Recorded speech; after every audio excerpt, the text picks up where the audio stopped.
ఏమండి మధుసూదనరావు గారు, మీ అబ్బాయి పెద్ద రచయిత అంట కదా, చెప్పలేదేమండి? మీకు కూడా తెలిసిపోయిందా?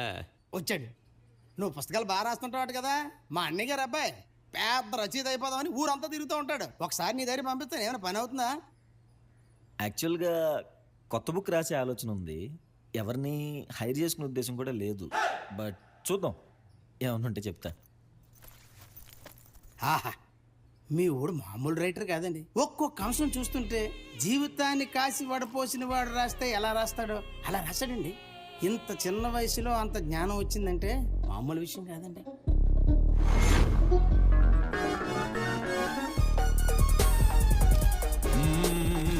వెయిట్ వెయిట్ వెయిట్ వెయిట్, తప్పుకోండి, జరగండి జరగండి. No comments. సార్ బయట అందరూ మీ అబ్బాయి రైటర్ అవడం కారణం మీరే అంటున్నారు. దీనిపైన మీ స్పందన ఏంటి సార్? అరే చెప్పాను కదా, నో కామెంట్స్ అని.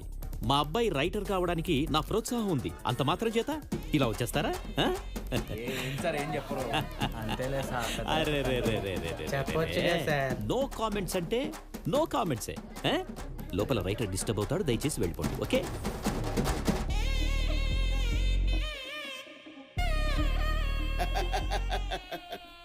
యా, ముందే బ్లాక్ చేద్దాం. Excuse me. యా యా, తప్పకుండా. Sure sure sure. Excuse me, Padmabhushan ఉన్నారా అండి? You mean writer Padmabhushan? హా. రైట్. మీరేమవుతారు? Okay okay okay, please come please come please come. పెన్లో ఇంక అయిపోయినట్టుంది. కొంచెం మీరు ఏమనుకోకుండా చివరి ఇంకో పెన్ ఉంటుంది, అది తీసుకొస్తారా? Thank you. దీంతో కలిపి వాళ్ళకి 10 పుస్తకాలు పనిచేసినట్టు. ఈ తేఫ్లో కంటిన్యూ అయితే మళ్ళీ ప్రింటింగ్ ఇవ్వాలేమో. ఇద్దాంలే, అయినా నా పుస్తకం. హాయ్. భూషణ్, మీ తలకేంటగా నేనే తీసుకొచ్చాను. ఓ. Carrier carrier. ఓకే. ఓ హలో. ఏం లేదండి, మీరేంటి ఇక్కడ? మీరు ఆ రోజు ఫంక్షన్ నుండి సడన్ గా వెళ్ళిపోయేసరికి నాకేం అర్థం కాలేదు. సో పర్సనల్ గా మాట్లాడాలని వచ్చేసాను. పర్లేదు కదా? అంటే టైం చూసుకుని మా అమ్మ నాన్నకి నేను రైటర్ అని చెప్పి సర్ప్రైజ్ ఇద్దాం అనుకున్నాను. కాకపోతే మీరు అందరి ముందు చెప్పి నాకు షాక్ ఇచ్చారు. సారీ అండి. హే, ఇట్స్ ఓకే. బయటికి వెళ్దామా? అంటే చాలా వరకు పెండింగ్లో ఉండిపోయింది. పెద్ద లైబ్రరీ, ఇక్కడ చాలా పుస్తకాలు ఉన్నాయి. ఇంకేం చెప్పాలి, ఒక 1 అవర్ టైం పడుతుంది. ఓకేనా? పర్లేదు, ఐ విల్ వెయిట్. ఓకే, నేను ఉంటాను. టీ కాఫీ అన్న తాగుతారా? ఏమొద్దు, ఇక్కడే ఫ్యాన్ కింద కూర్చోండి. ఓకే, వెయిట్ చేస్తాను.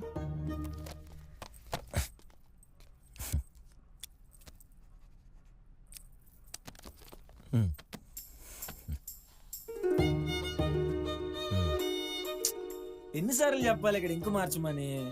ఎవరు వినరేంటి? బాబురావు గారు ఆయన చూడండి, రోజు చదివినట్టు చదివి సగం పేపర్ తీసుకెళ్ళిపోతున్నాడు. ఏంటి సుబ్బారావు గారు, చాలా తప్పు కదండి. మిగతా వాళ్ళని చదువుకోవాలి కదా, పేపర్ అక్కడ పెట్టేళ్ళండి. నేను చూశాను కాబట్టి సరిపోయింది, లేకపోతే అన్నీ నేనే చూసుకోవాలంటే అక్కడ ఇద్ది.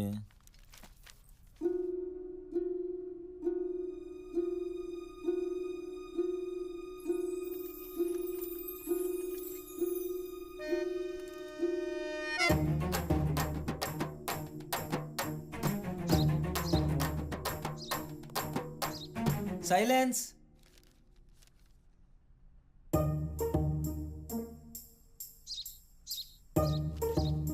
సైలెన్స్. ఎన్నిసార్లు చెప్పాలి? లైబ్రరీ అనుకున్నారా, రాజీవ్ గాంధీ పార్క్ అనుకున్నారా? ఓయ్, ఎందుకు అరుస్తున్నావు? అందరు సైలెంట్ గానే ఉన్నారుగా. ఏయ్, ఎవరనుకుంటున్నావు? పెద్ద రైటర్ అయ్యా అతను. ఆర్డర్ రైటర్ ఏంటి? నిజమేనయ్యా బాబు, నమ్మకం లేకపోతే అతను రాసిన బుక్ ఇక్కడే ఉంది, తీసి చదువుకో. ఆడి మొహం చూస్తే రైటర్ లానే లేడు. అబ్బో, వీళ్ళు ఆరోగ్యం మీద పడ్డారు. బాబురావు గారు, ఏంటమ్మా? నేను అర్జెంట్ పని నుండి బయటకు వెళ్తున్నాయి, వాటికి మీరు లైబ్రరీ మూసారా? అలాగే అలాగే, నువ్వు వెళ్ళు, నువ్వు వెళ్ళు. బయలుదేరదామా?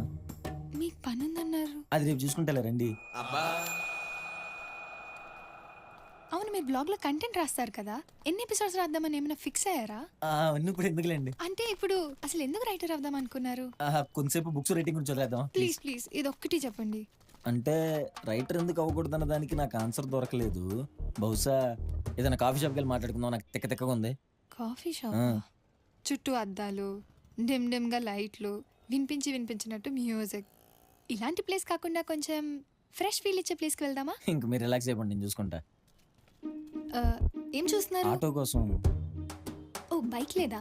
ఉంది. అంటే మీరు ఉన్నారు కదా. ఏంటి డబుల్స్ రాదా? ఏ, వచ్చు.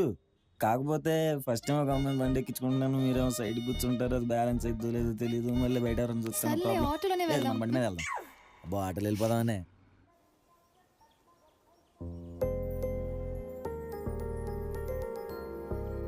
ఏది నీ ఫోన్ లాక్ తీసివు? నువ్వు అడుగుతానే ఇంట్లో పెట్టచ్చా. ఇలాంటి సీన్లన్నీ సినిమాల్లో చూడటమే కానీ దగ్గరగా లైవ్లో చూడటం ఇదే ఫస్ట్ టైం. బాగా చల్లగా ఉంది కదా. మళ్ళీ ఎండాకాలంలో ఇన్ని నిండిపోతాయి, మళ్ళీ వర్షాకాలంలో వచ్చేస్తేలే. కాకపోతే వాళ్ళకి తుడవడానికి ఇబ్బంది ఉంటుంది కదా. అంటే ఉంటారు 2-3 పనోళ్ళు, కాకపోతే ఈ మూల నుంచి ఆ మూలకి తుడవాలంటే వాళ్ళకి మాత్రం చేతులు ఓకే. కానీ ఇదంతా నాకెందుకు చెప్తున్నారు? ఏం చేయమంటావు మరి. నువ్వేమో సడన్గా తీసుకొచ్చేసావు, నాకేమో మాటలు రావట్లా. నువ్వే అడిగేది ఒకటి. జనరల్గా మీకు అరేంజ్ మ్యారేజ్ ఇష్టమా, లవ్ మ్యారేజ్ ఇష్టమా? ఏదైనా ఒకటేలే, అది ఇది అనే ఉంది. నాకు అరేంజ్ మ్యారేజ్ అంటేనే ఇష్టం. కానీ పెళ్ళికి ముందు ఇలాంటి చిన్న చిన్న సరదాలు ఉంటే బాగుంటుంది కదా. అంటే ఎవరికి తెలియకుండా ఫోన్ మాట్లాడటాలు, సినిమాలు, షాపింగ్ మాల్లు, కూల్ డ్రింక్లో 2 స్టాల్ వేసుకుని తాగుతారు, అవేనా? బాగానే ఉంటాయి కానీ కానీ మనకు పెళ్లి ఫిక్స్ అయిపోయిందిగా. ఫిక్స్ అయిపోయిందిగా. మరి పర్లేదంటే తిరుగుదాం అంటే తిరుగుదాం. అమ్మాయి ఇంటిలో అడిగేశాను. ఓకే. నిజంగా ఓకేనా? తప్పే ఉంది, మన పెళ్ళి ఫిక్స్ అయింది. రేపు పొద్దున్న చెప్పుకోవడానికి మనకంటూ కొన్ని మెమరీస్ ఉండాలి కదా. అవునుగా. మీ అమ్మ ఇలా చేసేదని నేను, మీ నాన్న ఇలా చేసాడని నువ్వు, మన పిల్లలకి చెప్పుకోవాలిగా. ఓకే, రేపటి నుండి మన పెళ్ళేంత వరకు మనం లవర్స్, సరేనా? ఓకే, కానీ లవర్స్ ఏం చేస్తారు, ఎలా తిరుగుతారని నాకు సరిగ్గా తెలియదు. ఏం పర్లేదు, నాకు తెలిసిన నిర్మలక్క ఉంది, నేనంటే బాగా ఇష్టం, తనని అడుగుతా. అడుగులే కానీ మరీ నాకేం తెలియదని చెప్ప మాకు, మళ్ళీ తేడా అనుకుంటున్నా. ఓకే. నా పేరు సారిక కదా, రేపటి నుండి నువ్వు నన్ను సారీ అని పిలు. నీ పేరు భూషణ్ కదా, నేను నిన్ను భూ అని పిలుస్తా. నేను నిన్ను సారీ అని పిలుస్తానులే, నువ్వు నన్ను భూ అని పిలవద్దు, వినటానికి ఏంటో బూతులా ఉంది. ఓకే. భూ. కూల్ డ్రింక్ ఏమైనా తాగుదామా? ఈ ప్రేమలు ఈ వ్యవహారాల్లో పడేటప్పుడు అమ్మా, నేను ఇవాళ భోజనానికి ఇంటికి రాను. ఏరా ఏంట్రా వెరి నవ్వు? ఏమో వచ్చేస్తుంది. ఏంట్రా? ఏంటి ఎలా చెప్పుకుంటూ ఏంటి, అమ్మకి సిగ్గేదేంటి?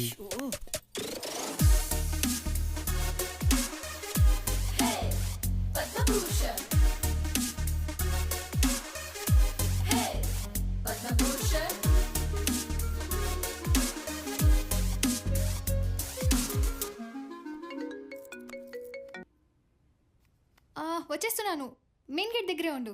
అది కాదు, ఇంటి దాకా వచ్చి మావయ్య గారిని కలవకపోతే ఫీల్ అవుతారేమో, ఒకసారి ఛాయ్ చెప్పనా? ఓయ్, మనం సీక్రెట్ గా వెళ్తున్నాం, అయినా నాన్న ఇంట్లో లేరు. కొంపతీసి మీ ఇంట్లో చెప్పేశావా? తెచ్చి నేను ఎందుకు చెప్తా, సర్లే నువ్వురా. వస్తున్నాను, 2 minutes. అబ్బో, అనవసరంగా కోట్ వేసుకొచ్చాగా.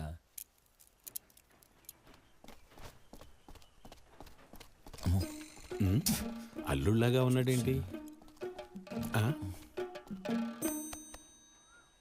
మావయ్య, ఏంటి మీరు ఇక్కడ? రండి ఇంటికి వెళ్దాం. అది కాదు మావయ్య, నేను మీ అమ్మాయి సీక్రెట్గా బయటికి వెళ్దాం అనుకుంటున్నాం మావయ్య. సీక్రెట్ గా ఎవరికి చెప్పకుండా బయటికి వెళ్తున్నారా? అదే మావయ్య, ఎవరికి చెప్పొద్దు. చెప్పను గాని పెళ్లికి ముందు చిన్న చిన్న సరదాలు ఉంటాయి, అందుకేగా. అందుకే. డ్రెస్ అదిరింది. థ్యాంక్స్ మావయ్య, ఇంకా స్టిక్కర్లు కూడా ఇచ్చాడు. అమ్మాయి వస్తుంది, పక్కకి వెళ్తాను. ఓకే.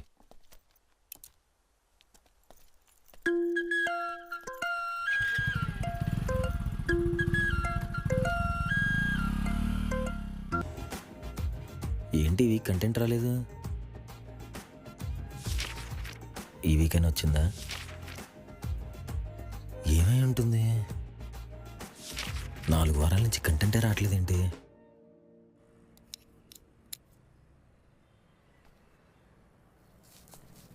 షేప్ ఏమైనా పెట్టమంటారు ఇక్కడ? ఏం షేప్ కూడా పెడతారు ఇక్కడ? Joke sir. అర్జెంట్గా మాట్లాడాలి, బయటికి రా. ఏమైందిరా? రారా మాట్లాడాలి. సరే నువ్వు పద. రేయ్ చేసిన చాలు కానీ వచ్చి సార్ సంగతి చూసుకో. సార్ ఇప్పుడే వస్తానే.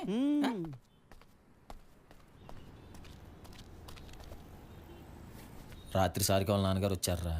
సంబంధం ఖాయం చేసుకున్నారు కదా, ముహూర్తాలు పెట్టుకోవడానికి వచ్చి ఉంటారు అంతేనా? మాయా ఎవడ్రా నీకు మామయ్య?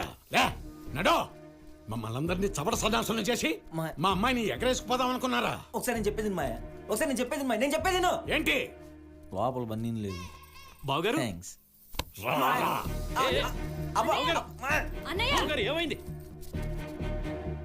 తెలిసిపోయిందా? ఏం చేశాడని అలా తోస్తున్నాను? అసలు ఏంటి బావగారు ఇదంతా? మా వాడు ఏం చేశాడని అర్ధరాత్రిలో బయటికి లాగడం ఏంటి? అసలు ఏం అంటే రైటర్ అని మోసం చేసి మా అమ్మాయిని పెళ్లి చేసుకుని మమ్మల్ని రోడ్డు మీదకి ఇడుద్దాం అనుకున్నావా? నీ కొడుకు రైటర్ ఏమో గొప్పవాడవుతాడు అనుకున్నాను, కానీ ఎవరో రాసిన దానికి తన పేరేసుకొని ఇలా గొప్పవాడవుతాడు అనుకోలేదు. ఏంటి? అసలు ఏమైంది బావగారు? ఇంకా ఏమవ్వాలి? దరిద్రం నెత్తి మీద తాండవం చేస్తున్నందువల్లేమో మళ్ళీ నువ్వు నీ కొడుకు తెగిలారు. 3 వారాలు వీక్లీ కంటెంట్ ఆగినప్పుడే డౌట్ వచ్చింది. ఇంకా నయం పెళ్లికి ముందే తెలిసింది కాబట్టి సరిపోయింది.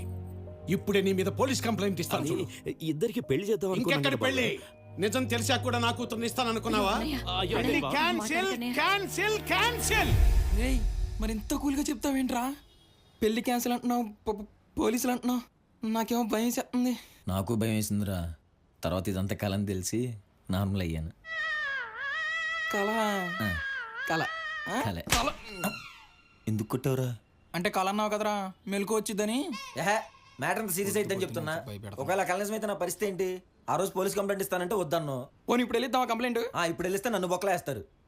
నిజమే, నీకు ఐడియా ఇచ్చింది నేనే అని తెలిస్తే ముందు నన్ను బొక్కలేస్తారు. మరి ఇదంతా ఎవడు చేస్తున్నాడు, ఎందుకు చేస్తున్నాడు? అసలు ఈ కంటెంట్ ఎందుకు ఆపేసి ఉంటాడంటావు? నా పేరు వాడు వాడుకున్నాడు రా. వాడికి రావాల్సిన పేరు నేను వాడేసుకున్నా. అది వాడికి నచ్చినట్లేదు, అందుకే కంటెంట్ ఆపేసినట్టున్నాడు.